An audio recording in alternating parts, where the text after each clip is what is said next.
रात के 10 बज रहे थे। सिटी हॉस्पिटल में एक रूम में संजना बेड पर लेटी हुई थी। उसके साथ वहाँ कुछ डॉक्टर भी थे। सुशांत रूम के बाहर बैठा हुआ था। हे ऊपर वाले, मेरी संजना और होने वाले बच्चे को सही सलामत रखना। कुछ देर बाद उसको एक बच्चे की किलकारी सुनाई दी तो वो अपनी सीट से उठ खड़ा हुआ। डॉक्टर रूम से बाहर निकले। डॉक्टर साहब, मुबारक हो, आपको बेटी हुई है। क्या मैं अंदर जाकर देख सकता हूँ? बस 5 मिनट, हम सिस्टर को भेज रहे हैं, वो उसको पैम्पर कर देगी और आपको दिखा देगी। Thank you. सुशांत को बहुत खुशी भी हो रही थी और थोड़ी बेचैनी भी कि कब वो अपनी बच्ची का चेहरा देखेगा और अपनी बीवी से मिलेगा। लेकिन उसकी इन खुशियों को किसी की नजर लगने वाली थी। तुझे पक्का पता है ना कि उस बैंकर की बीवी इसी रूम में होगी? हाँ यार, पक्की खबर है। चल अब ज्यादा मत सोच। खिड़की के रास्ते उनमें से एक आदमी रौनक रूम के अंदर आया और उसने चुपचाप उस बच्ची को उठा लिया। संजना अभी होश में नहीं थी, इसलिए उसे कुछ भी पता नहीं चल पाया। रौनक उस बच्ची को लेकर खिड़की के रास्ते ही हॉस्पिटल से बाहर निकल आया। यस, आप तो अपन सबकी चांदी होने वाली है, चांदी। दूसरे आदमी ने उस बच्ची को देखते हुए बोला। तभी अचानक से बिजली कड़की और मौसम बिगड़ गया। हल्की हल्की बारिश की बूंदें जमीन पर गिरने लगी और किसी के पाजेब की आवाज फिजा में गूंजने लगी। अबे जल्दी से निकल। वो दोनों बच्ची समेत कार में बैठे और वहां से निकल गए। उनके पीछे एक औरत खड़ी बारिश में भीग रही थी। उसने लाल जोड़ा पहना था, हाथ में एक लालटेन था जिसकी मध्यम रोशनी में वो आगे बढ़ रही थी। कुछ देर बाद वो कार एक गोदाम जैसी जगह पर पहुंची जहां एक आदमी और एक लड़की जिसका नाम डिम्पल था पहले से ही मौजूद थे। वो दोनों कार से बाहर निकले तो रोनित के हाथ में बच्ची को देख डिम्पल और वो लड़का दोनों बहुत खुश हुए। अरे वाह मेरे शेरों, कितनी समझदारी से काम किया तुम लोगों ने, मजा ही आ गया। लाओ, इसको मुझे दे दो। डिम्पल ने बच्ची को गोद में ले लिया और मुस्कुराते हुए बोली, तुम वाकई में बहुत लकी हो। पैदा होते ही हमें लखपति बनाने का काम कर दिया तुमने। तुम इस बच्ची को संभालो, तब तक हम आगे के प्लान को अंजाम देते हैं। वो तीनों वहां से निकल गए। डिम्पल ने उस बच्ची को एक पालने में लिटा दिया। तभी अचानक से सारी लाइट्स बंद हो गई और उसे पाजेब की छन छन सुनाई देने लगी। अरे यहाँ कौन मंजूलिका आ गई? ऐसा कहते हुए उसने पीछे पलटकर देखा तो वही लालटेन वाली औरत उसकी तरफ आ रही थी। ए, कौन है तू? डिम्पल भी अब उसकी तरफ बढ़ने लगी। लालटेन वाली औरत बिना कुछ बोले उसके करीब आई। सुना नहीं क्या? कौन है तू? डिम्पल ने उसके चेहरे को देखने के लिए घूंघट हटाया। तभी लालटेन वाली औरत ने उसकी गर्दन पकड़ ली। छोड़! अरे ये तो डिम्पल की आवाज है। वो तीनों अब तेजी से भागकर वापस गोदाम में पहुंचे। वहां सिर्फ एक बल्ब टिमटिमा रहा था जिसकी मध्यम रोशनी में उनको जमीन पर ढेर सारा पड़ा हुआ खून नजर आया। खून? ये डिम्पल तो यहाँ है ही नहीं। कहीं वो बच्ची को लेकर भाग तो नहीं गई? वो तीनों अब तेजी से पालने के पास भागे और उन्होंने दिल दहला देने वाला दृश्य देखा। उनकी आंखें फटी की फटी रह गई। बच्ची पालने में सही सलामत थी और उसके सिरहाने डिम्पल का कटा हुआ सर रखा था। ये कैसे हो सकता है? ये किसने किया होगा? जाहिर है कि ये काम ये बच्ची तो नहीं कर सकती, लेकिन अगर किसी ने किया है तो इस बच्ची को उसने जिंदा क्यों छोड़ दिया? सुनो, ये हमारे फ्यूचर का सवाल है। इस बच्ची को यहाँ से उठाओ और नेक्स्ट लोकेशन पर लेकर चलते हैं। आगे का प्लान वहीं करेंगे।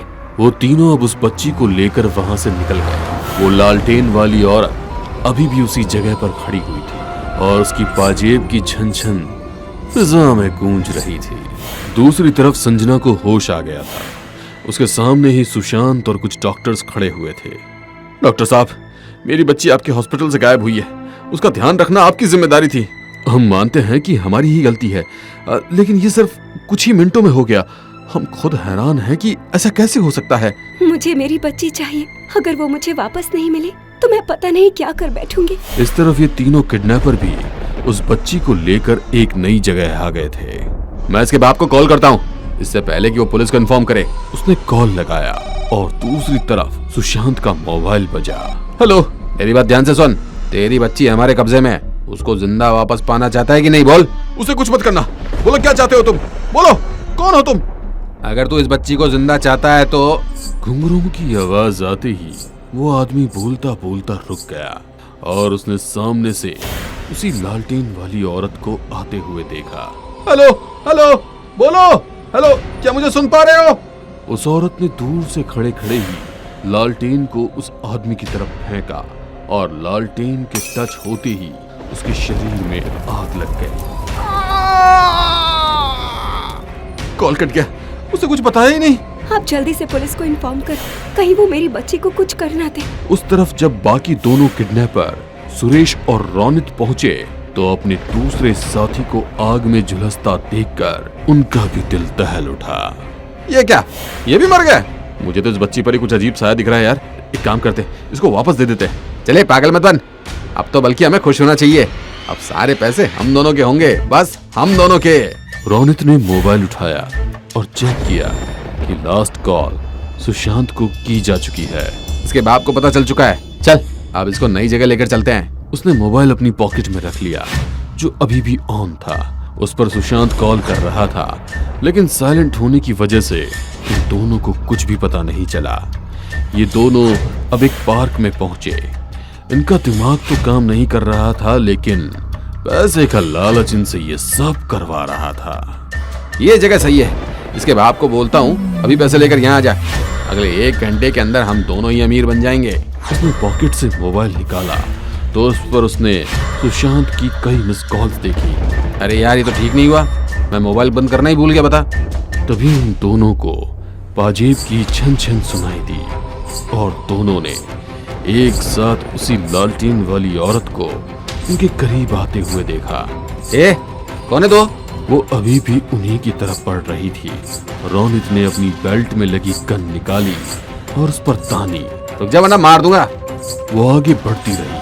अब उसने हिम्मत करके 2 गोलियां चला दी, लेकिन उस औरत पर गोलियों का कोई असर नहीं हुआ।